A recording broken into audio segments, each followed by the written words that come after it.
Olá, eu sou o professor Luiz Rezende e hoje eu tenho mais uma dica de administração para carreiras fiscais. O foco é auditoria analista, mas esse tema é um tema que tem a ver com a história da evolução do Estado brasileiro e, portanto, pode cair aí para tribunais, para a polícia, é um tema bem recorrente, inclusive, que é a reforma administrativa do regime militar.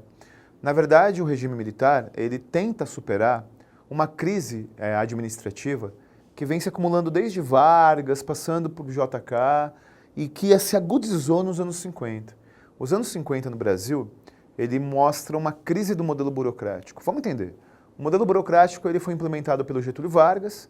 O Getúlio Vargas se utilizou das ideias do Max Weber, do sociólogo e do administrador Max Weber, para implementar um modelo burocrático. Mas o modelo burocrático, nas décadas de 40, 50 e 60, ele sofre uma crise. E essa crise torna o modelo burocrático muito ineficiente, muito ineficaz, muito monopolista. E quando os militares tomam o poder, em 64, eles começam a realizar um estudo sobre o Estado brasileiro para tentar modernizar a administração pública.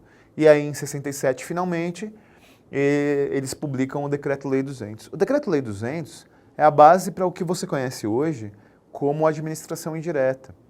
Toda a estrutura hoje da indireta que nós estudamos, ela tem origem no Decreto-Lei 200. Então, o que é o Decreto-Lei 200?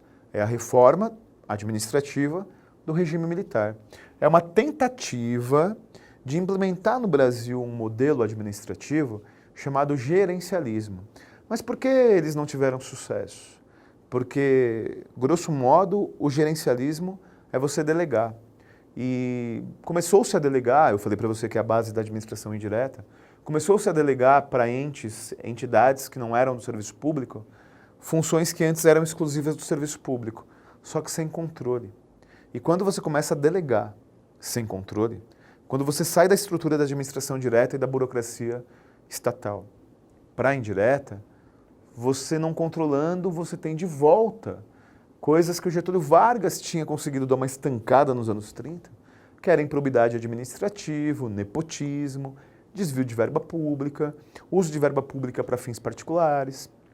Então, o Decreto-Lei 200 é uma tentativa de implementação do gerencialismo que, como na indireta em particular ele não controlava, ele delegava sem controlar, começou a ter problema estrutural de nepotismo e improbidade. Então, esse é o Decreto-Lei 200, muito cuidado, porque ele não implementa um modelo novo, mas ele é uma tentativa de implementar algo que anos depois, o Bresser Pereira, que foi ministro do Fernando Henrique Cardoso nos anos 90, consegue implementar, finalmente, o modelo gerencial, mas isso é fruto de outra dica.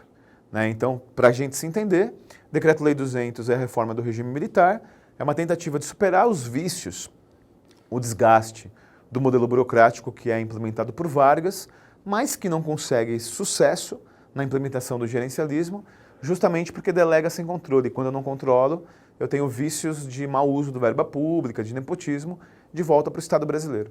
Fechou? Então, esse termo cai muito em prova em todas as bancas, não só na ESAF, CESP, UNB, FCC. Fique esperto porque é um tema que cai e tem a ver com a evolução, com a história da evolução do Estado brasileiro. Muito obrigado pela sua paciência, pela sua presença assistindo esse vídeo. Tendo dúvidas sobre esse tópico, sobre essa dica, escreve aí nos comentários que eu entro para trocar ideia com você. Força e honra. Até a próxima.